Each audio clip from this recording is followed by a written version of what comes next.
जय श्री राम मित्रों। मैं आपका ज्योतिष मित्र राकेश पांडे आज पुनः आप लोग के समक्ष में वैदिक इंसाइट्स अनवेल्ड चैनल में उपस्थित हुआ हूं।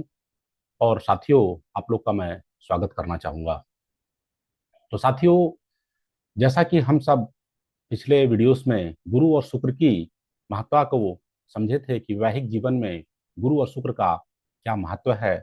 इसके पहले हमने जो वीडियो था उसमें चर्चा की थी कि मांगलिक का विवाह मांगलिक से कब करना चाहिए।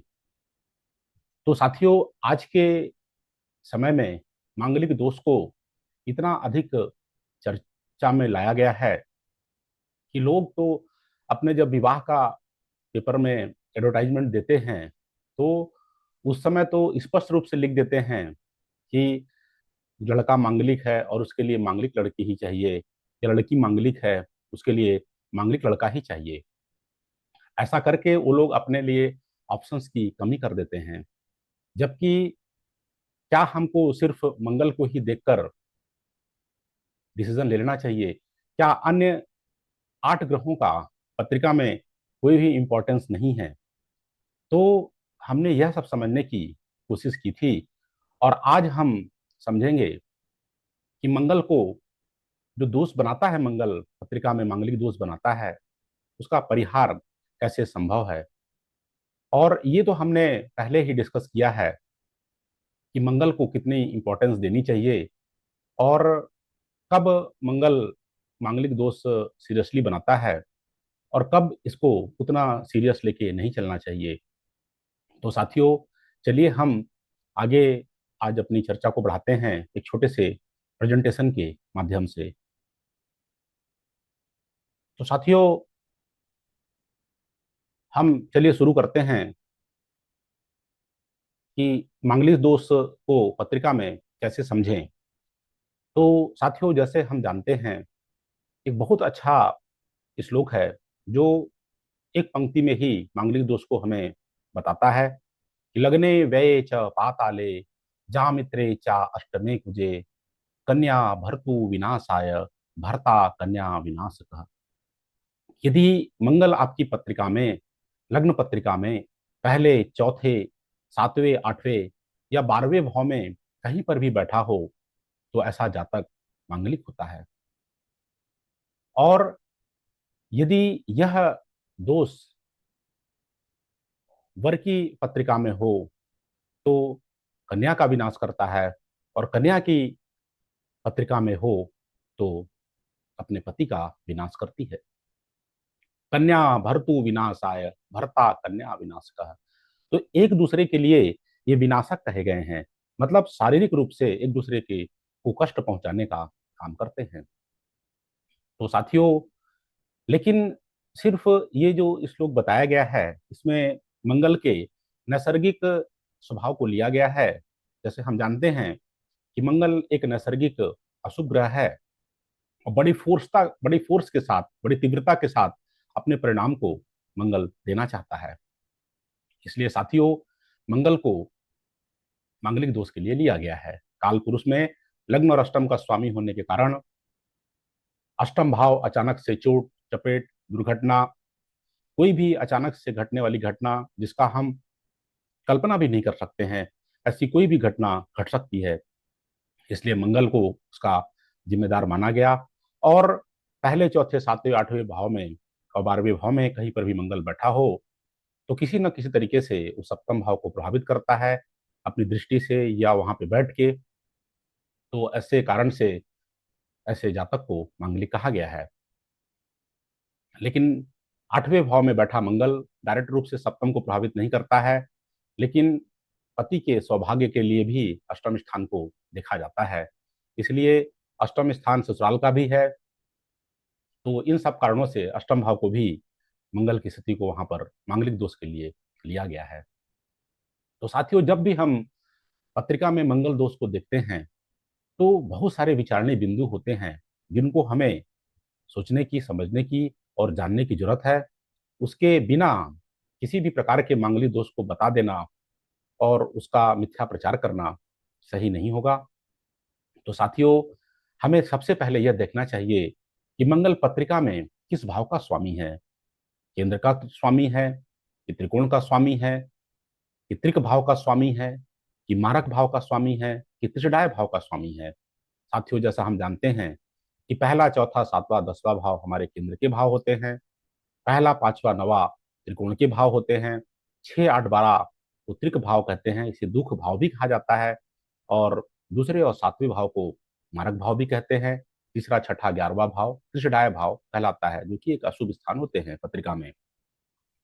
तो सबसे पहले जब मंगल पहले, चौथे, सातवें, आठवें, 12वें भाव में बैठा है, तो एक बार जरूर इस बात पर ध्यान देना चाहिए कि मंगल पत्रिका में किस भाव का स्वामी है। यदि त्रिकोण भाव का स्वामी है और त्रिकोण के साथ साथ केंद्र का भी स्वामी है, तो ऐसा मंगल पूर्ण योगकारी हो जाएगा। फिर हमें उसके प्रभाव को अलग से समझने की जरूरत है। साथियों, उसके बाद जो बहुत इंपॉर्टेंट चीज है जो हमें देखना चाहिए कि मंगल इन भावों में किस राशि में बैठा है। सिर्फ मंगल को बैठा हुआ देखना ही जरूरी नहीं है, बल्कि यह जानना भी जरूरी है कि मंगल पहले, चौथे, सातवें, आठवें, 12वें भाव में किस राशि में बैठा है। मित्र राशि का बैठा है, कि स्वराशि का बैठा है, कि उच्च राशि का बैठा है, कि शत्रु या नीच राशि का बैठा है। यह सब भी देखना बहुत जरूरी है साथियों। और हमें यह भी देखना जरूरी है कि जन्म पत्रिका कितनी बलवान है, अन्य योग कैसे उस पत्रिका में बने हुए हैं, अन्य ग्रहों की स्थितियां उस पत्रिका में कैसी है, जातक का शिक्षा कैसा है, जातक की आयु कैसी है, जातक का स्वास्थ्य कैसा है। ये सब बातों को भी समझना जरूरी है। जातक का कर्म कैसा है, उसका करियर कैसा है, इस पर भी ध्यान देना जरूरी है। जब सब बातों को समझ जाएंगे कि जातक कितना भाग्यशाली है, उसको पारिवारिक सुख कितना है, चतुर्थ भाव कितना अच्छा है उसका, ये सब बातों को जब हम समझ जाएंगे, उसकी पत्रिका में संतान सुख कितना है, यह भी जब हम समझ जाएंगे, तो फिर हम अन्य बातों को देखते हुए मंगल कितना नुकसान पहुंचा सकता है, इस बारे में समझ सकते हैं। यदि हम सिर्फ मंगल को ही देख लिए और अन्य चीजों को नहीं देखे, और मंगल किस भाव का स्वामी है, उस पत्रिका में कौन से भाव का स्वामी है, ये बिना सब समझे सिर्फ मंगल को देखना उचित नहीं होगा।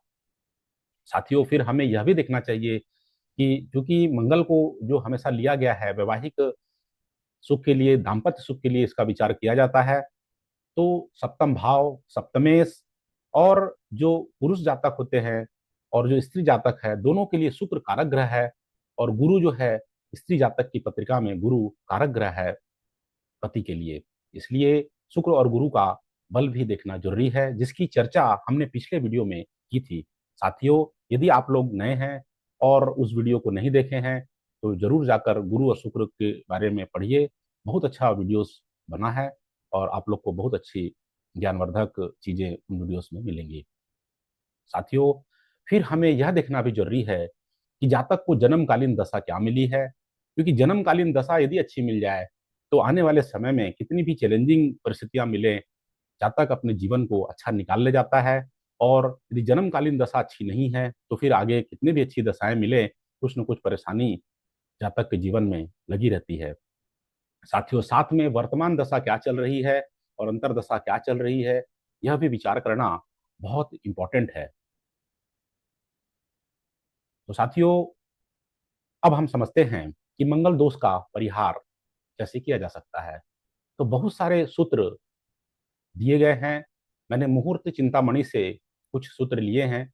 सभी के संस्कृत चीजों को, संस्कृत श्लोक को मैंने नहीं लिखा है, लेकिन उनका जो हिंदी अनुवाद है वह मैंने लिखा है। और ये मुहूर्त चिंतामणि में आपको मिलेगा, आप जाके इसे देख सकते हैं और उसको पढ़िए।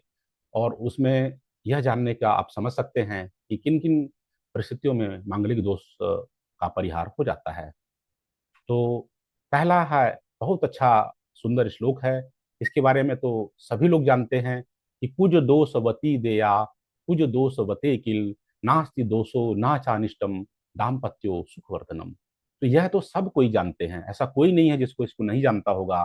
थोड़ा सा भी मांगलिक को जो जानता है, तो यह जानता है कि यदि वर और कन्या दोनों की पत्रिका में मांगलिक दोष बना हो, तो उनका विवाह करा देना चाहिए और ऐसे लोग का आपस में दाम्पत्य सुख अच्छा होता है। लेकिन साथियों, ये बात तो ठीक है, लेकिन अन्य जो चीजें हैं जो मैंने चर्चा की पहले, उन सब का ध्यान रखना भी बहुत जरूरी है। फिर साथियों, अगला जो है कि यदि मंगल के साथ गुरु अथवा चंद्रमा हो, जब भी मंगल चंद्रमा के साथ युति करे या गुरु के साथ युति करे तो मांगलिक दोष का प्रभाव निम्न हो जाता है, या कह सकते हैं कि उसका परिहार हो जाता है। और मंगल पर गुरु की दृष्टि हो तब भी ऐसा मानना चाहिए, क्योंकि गुरु जो है नैसर्गिक शुभ है, जिस पर भी दृष्टि डालता है उसके अशुभ परिणामों में कमी कर देता है। साथियों, अगला है कि मंगल से केंद्र में चंद्रमा हो, लग्न अथवा लग्न से भी केंद्र में चंद्रमा हो तो पत्रिका बली हो जाती है, और मंगल से भी केंद्र में चंद्रमा है और चंद्रमा बलवान हो तो फिर अच्छा है और मंगल की अशुभता में कमी आएगी। फिर यदि मंगल अपनी राशि का अथवा उच्च राशि का चतुर्थ अथवा सप्तम भाव में बैठा हो, मंगल अपनी राशि अथवा उच्च राशि का चतुर्थ अथवा सप्तम भाव में बैठा हो, तो यह देखना भी जरूरी है कि जो पहले चौथे सातवें आठवें बारहवें भाव में मंगल बैठा है वो किन राशियों में बैठा है।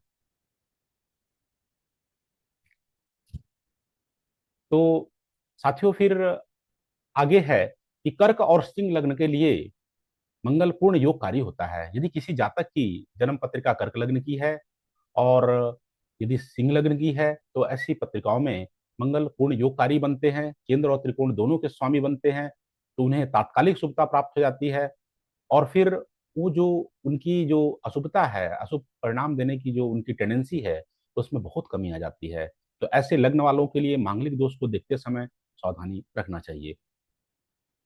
फिर साथियों, यह एक बहुत इंपॉर्टेंट नियम है कि जिस स्थान पर लड़के की पत्रिका में मंगल हो, उसी स्थान पर लड़की की पत्रिका में कोई दूसरा पाप ग्रह हो, चाहे शनि हो, राहु हो, केतु हो या सूर्य हो, तब भी मांगलिक दोष का परिहार हो जाता है।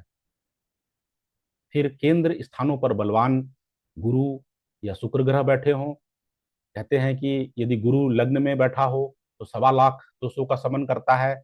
इसी प्रकार शुक्र भी है जो कि कई हजारों दोषों का समन करता है। तो बलवान गुरु और शुक्र यदि पत्रिका में हो तो ऐसे ही बहुत सारे दोषों का परिहार मान लेना चाहिए। फिर मंगल शुभ ग्रहों से युत या दृष्ट हो, तो शुभ ग्रह जैसे गुरु हो गए, शुक्र हो गए, इनसे युत हो या दृष्ट हो तब भी मांगलिक दोष का परिहार हो जाता है। फिर साथियों, यदि मेष राशि का मंगल लग्न में हो, धनु का 12वें भाव में हो, वृश्चिक का चतुर्थ भाव में हो, मीन का मंगल सप्तम में हो और कुंभ का 8वें भाव में हो, तब भी मांगलिक दोष का परिहार हो जाता है। साथियों, ये जो सब बातें हैं मुहूर्त चिंतामणि में स्पष्ट रूप से श्लोक के माध्यम से लिखी गई हैं। इनका सिर्फ मैंने यहाँ पे हिंदी ट्रांसलेशन आप लोग के समक्ष रख रहा हूँ।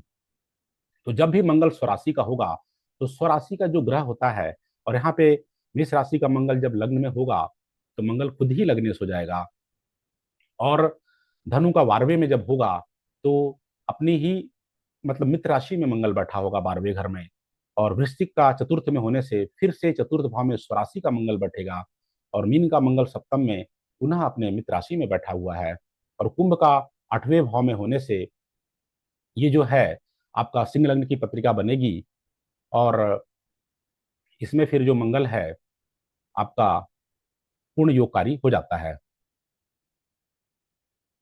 तो ये सब चीजों को देखना भी बहुत जरूरी है। तो साथियों, मैंने एक पत्रिका ली है ऋषभ लग्न की कुंडली, जिसमें मैंने यह समझाने का प्रयास किया है कि कैसे मंगल किन परिस्थितियों में मांगलिक दोष बना सकता है और किन परिस्थितियों में बैठकर उन्हीं भावों में हमें मांगलिक दोष को परिहार मान लेना चाहिए। तो यहाँ पर देखिए कि मंगल द्वादश भाव का स्वामी है। इसकी मूल त्रिकोण राशि जो है मेष राशि, ये 12वें भाव में है, और सप्तम भाव में मंगल की साधारण राशि है जो वृश्चिक राशि है। तो मंगल 12वें भाव का और सप्तम भाव का स्वामित्व वृषभ लग्न के जातकों की पत्रिका में रखता है।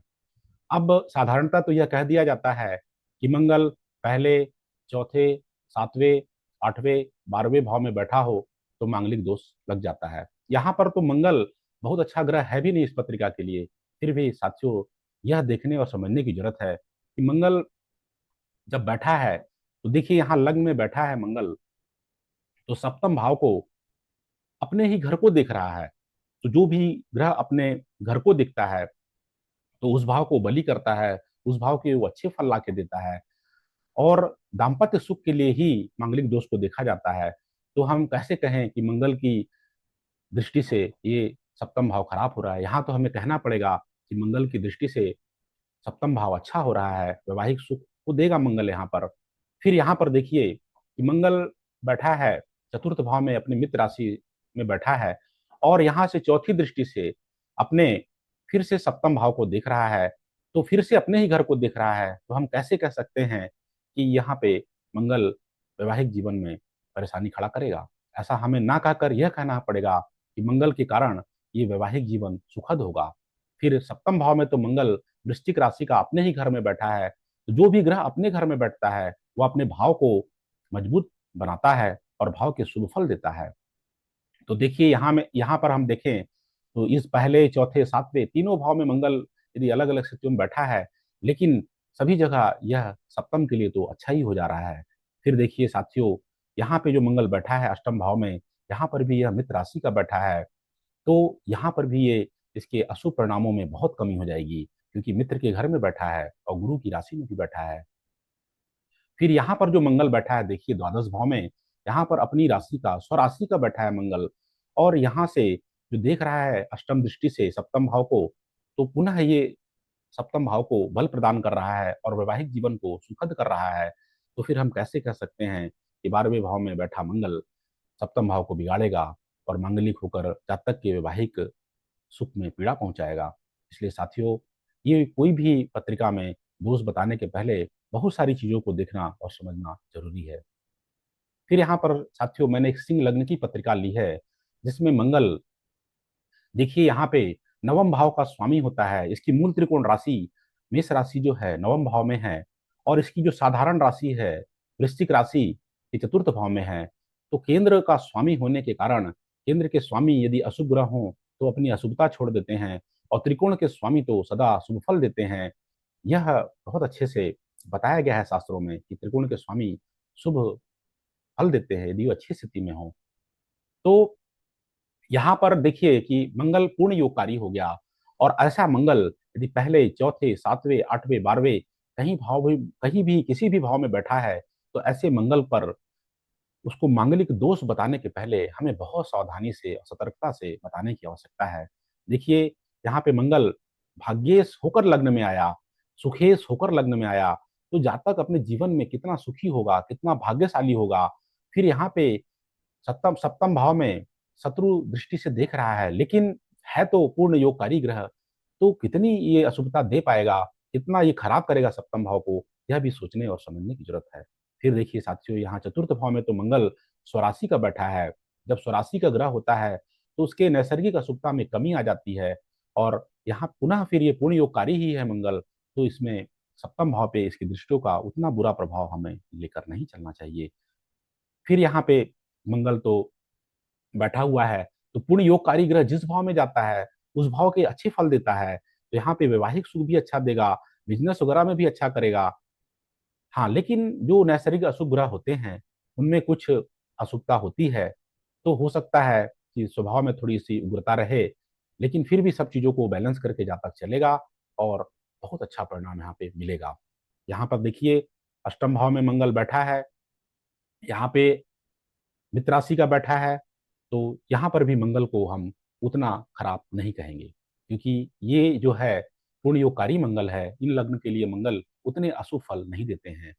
फिर यहाँ पे मंगल नीच राशि का बैठा है 12वें घर में, और यहाँ पे अष्टम दृष्टि से सप्तम भाव को देख रहा है, तो यहाँ पे कंपेरेटिवली बाकी की अपेक्षा थोड़ा सा सप्तम भाव को पीड़ित कह सकते हैं, जब मंगल यहाँ पे नीच का होकर बैठेगा और सप्तम भाव को अष्टम दृष्टि से देखेगा। लेकिन अन्य परिस्थितियों में हमें मांगलिक दोष का कितना प्रभाव लेना चाहिए और कितना बताना चाहिए, ये सब सोचने और समझने की जरूरत है।